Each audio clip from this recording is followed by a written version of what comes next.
Carnival just opened the first phase of its $600 million development celebration key, and right on cue, just like clockwork, here come the haters.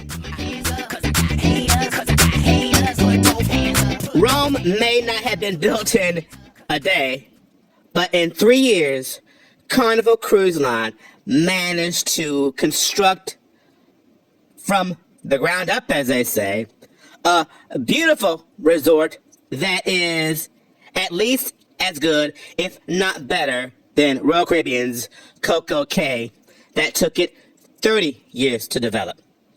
We are top-tier Pinnacle members on Royal Caribbean, top-tier Diamond on Carnival. So I consider my point of view pretty much that of a traveler who is a brand agnostic. I don't rah-rah and cheer for any particular team. What is. And as is typical with pretty much anything that Carnival puts out, it's kind of bizarre, but it seems to be the trend.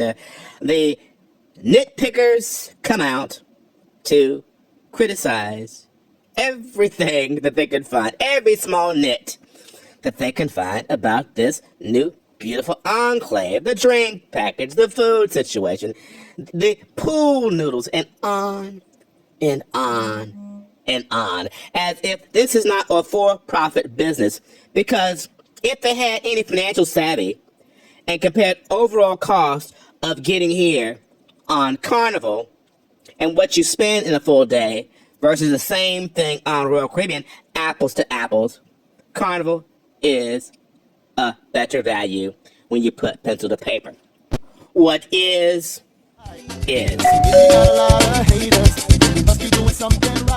Royal Caribbean is about to open up its new beach club in Nassau, Bahamas, and the prices are pretty steep. But some of the same people who criticize reasonable charges at Celebration Key defend the Royal Beach Club prices as normal. Fine. Perfectly acceptable. Royal Caribbean's new beach club is about to open up, and there will be no free admission at all. Everybody pays to get in. Would you pay $10,000 for a family cabana? How about $5,000 for the party deck on the beach club? $3,000 for the Royal Cabana? The hypocrisy in the travel space is hilarious. Again, especially to me as a brand agnostic who is top tier on the two biggest cruise brands on the planet Earth. And how do I know that Carnival has hit a home run? Because Royal Caribbean Blog, who talks about all things and praises pretty much all things Royal Caribbean, came out to basically add to the nitpick and bash train, even though I don't think that Royal Caribbean Blog is going to be a regular attendee at Celebration Carnival's Key. new private island Celebration Key in Bahamas is getting a lot of attention because it's its new private island experience. And if you're like me, you look at photos and videos of it that have come out so far and thought to yourself, my goodness, this is a huge ripoff of Perfect Day at Coco Cay. Everything is a huge ripoff of everything else. Royal did not invent beaches, sand, swimming pools, food. Royal did not invent the water park. Being honest, Coco Cay is a ripoff of the beach and water park at Atlantis in Nassau, Bahamas. Come on.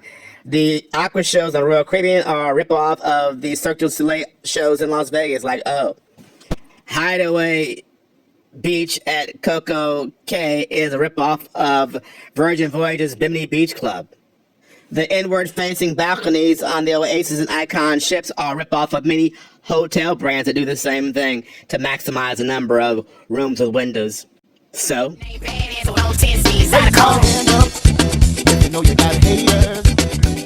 but again, when Royal Caribbean Blog comes out to comment on Carnival Cruise Lines, Carnival is doing something right. That is a big hint that Carnival's 3-year development is strong competition to what took Royal Caribbean 30 years to develop. As the kids say, you mad? But why be mad? A rising tide should lift all boats. Oh, I mean ships for the cruise Karens out there, not boats, but ships. Viva competition. Viva options. Viva choice. I've seen some people critical of the food prices. Kiddies, have you been to Disney, Busch Gardens, Las Vegas? Add to that the Bahamas is a very expensive country. People expect Carnival just to give away everything for free. I was in the Fort Lauderdale airport the other day. Have you seen the cost at Chick-fil-A in an airport? You get a free food voucher. If those 1,200 calories are insufficient and you're broke, walk back to the ship or pay the price. One thing I have discovered in cruising Royal Caribbean and Carnival a lot is that whatever Royal is charging, its customers tend to be happy to pay without complaint. Whatever Carnival charges, many of its clients just whine and complain, thinking that everything should be free. We first went to Royal Caribbean's Coco Cay long before most people had heard of it, when it was a little piece of dirt with some palm trees, and you had to tender into the island. And so we've seen the full evolution of the resort over the years. Looking at both developments, there are several things we think that Carnival does better at Celebration Key versus Coco Cay.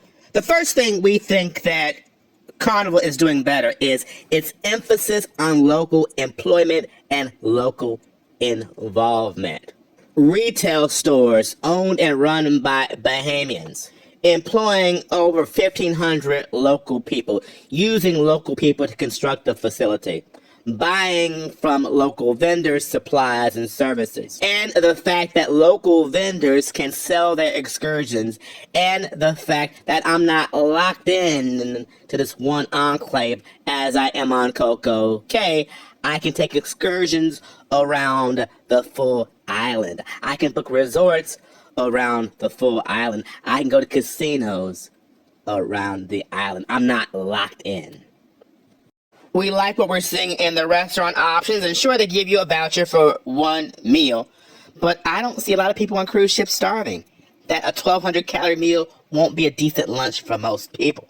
But if you want more than one meal, there seem to be lots of premium restaurants, not the same old cruise ship food brought over like you get on Coco Cay. We also like that there is a free adult-centered section. I don't have to pay extra for it like I do at their competition. It's free. And if I want to get a more premium adult experience, I can pay the upcharge, which comes with drinks. We like that the water slide price is accessible. People complain about $15. Come on, kiddies. $15. And sure, the water park is not as large as at Coco Cay, but it's a fraction of the cost. We love little touches like the swings at the pool near the bar and just general nuances throughout. And we love the little castle. It's kind of iconic like the Disney castle. But then again, people like the haters and Royal Caribbean blog are going to criticize the sand castle as a knockoff of the Disney castle. Get over it. It ain't that serious. Had Royal Caribbean been the first to come up with this sandcastle concept, Royal Caribbean blog and others would have hailed it as the greatest piece of art since the Mona Lisa or the Statue of Liberty.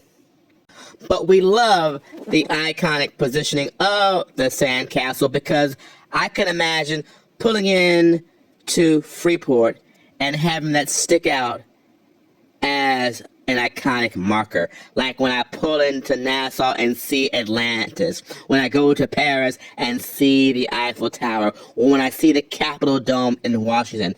Very smart choice. Let the haters call that copying. Very smart choice. So when I arrive, I say, we are here at Celebration Key. The haters are aplenty, and the haters are going to hate. But we will still travel for the sake of traveling. Not making everything some Hatfield and McCoy tug of war. You take what you get from every travel experience and you savor it. And then you plan the next one. Travel. Yes, yes, yes. Travel. Yes, we see. But raise both hands up.